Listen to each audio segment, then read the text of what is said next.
न चोरहार्यम न च राजहार्यम न भ्रातृभाज्यम न च भारकारी व्ययकृते वर्धत एव नित्यम विद्याधनम सर्वधन प्रधानम।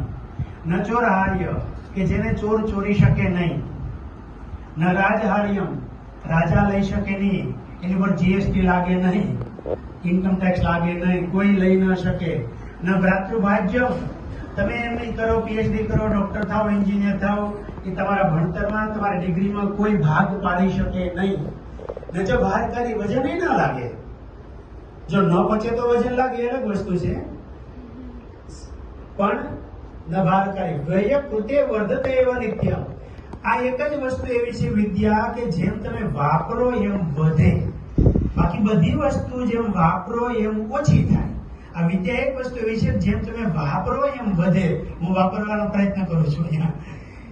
વિદ્યાધનમ વિદ્યાધન સર્વધન પ્રધાનમ, સર્વધનમાં પ્રધાન સ્વરૂપ છે, એટલે કે જે કંઈ ધન છે, જે કંઈ આપણા જીવવા માટેના સાધનો છે, સંપત્તિ છે, એ બધામાં સર્વથી ઉચ્ચ કક્ષાએ કોઈ વસ્તુ મૂકવી હોય તો તે આપણી વિદ્યા